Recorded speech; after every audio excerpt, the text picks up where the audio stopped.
dalam nama Bapa dan Putra dan Roh Kudus. Amin. Allah Bapa kami, sabdamu adalah pelita, menuntun langkah kami dan obor penyuluh jalan kami. Kami ingin membaca dan merenungkan sabdamu. Bersabdalah ya Tuhan, hambamu mendengarkan. Penuhilah hati kami dengan sabdamu. Sabdamu adalah kebenaran. Bersihkanlah pikiran kami dari keinginan yang menyesatkan. Bukalah diri kami agar dapat mendengarkan sabdamu. Amin.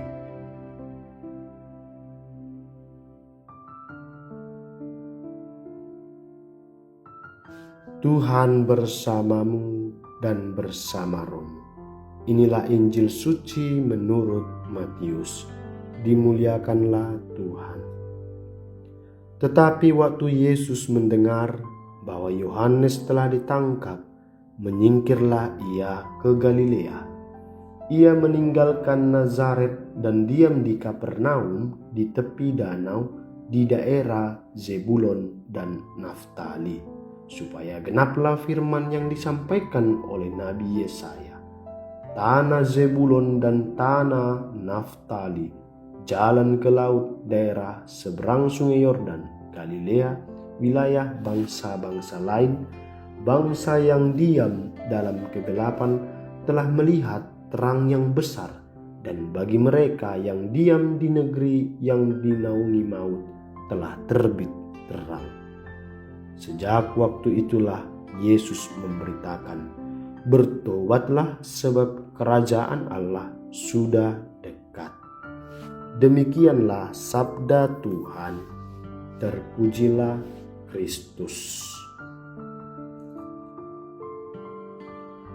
Saudara-saudari yang terkasih, hari ini Yesus mengajarkan kita menjadi pribadi yang sadar akan panggilannya untuk mewartakan pertobatan kepada bangsanya.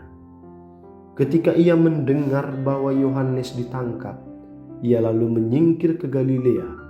Ia meninggalkan Nazaret dan diam di Kapernaum. Di sanalah ia merenungkan kembali kehendak Allah dalam hidupnya. Betapa penting dalam hidup kita memiliki waktu untuk merenungkan kembali apa yang menjadi tujuan hidup kita. Tujuan hidup itulah yang akan mengarahkan diri kita, mengarahkan waktu dan energi diri kita pada sesuatu yang bernilai dalam hidup kita dan sesama. Yesus menyadari bahwa tujuan hidupnya adalah mengajak orang untuk bertobat karena Allah hadir, Allah menyertai hidup kita. Maka dia mengajak orang untuk bertobat. Saudara-saudariku yang dikasihi Tuhan, dia begitu yakin akan penyertaan Allah dalam hidup kita. Keyakinan Yesus ini meneguhkan yang diungkapkan oleh pemazmur. Tuhan adalah terang dan keselamatanku. Kepada siapakah aku harus takut? Tuhan adalah benteng hidupku. Terhadap siapakah aku harus gemetar? Keyakinan inilah yang menggerakkan Yesus untuk memanggil para murid-Nya.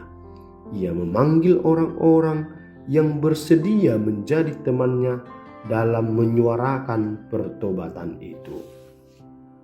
Menarik kalau kita cermati dialog Yesus dengan para murid-Nya.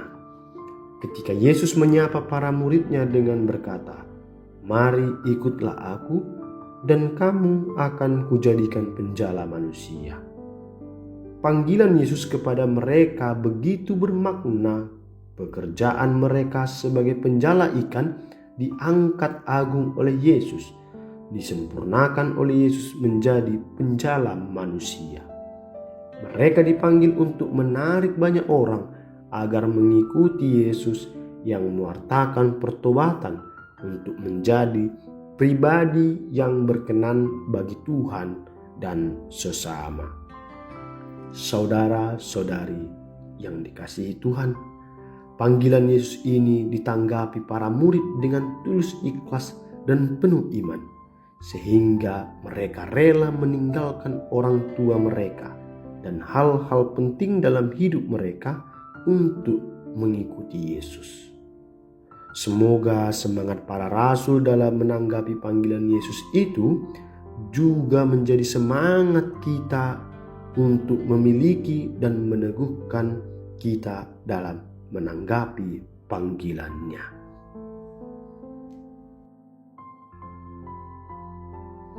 Allah yang Maha Kuasa dan kekal, bimbinglah tingkah laku kami sesuai dengan kehendak-Mu.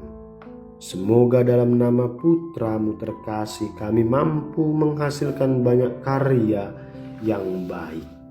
Dengan pengantaraan Yesus Kristus Putra-Mu Tuhan kami, yang bersama dengan Dikau dalam persatuan dengan Roh Kudus, hidup dan berkuasa Allah sepanjang segala masa. Amin. Tuhan bersamamu dan bersama rohmu. Semoga saudara sekalian dilindungi, dibimbing dan diberkati oleh Allah yang Maha Kuasa, Bapa dan Putra dan Roh Kudus. Amin.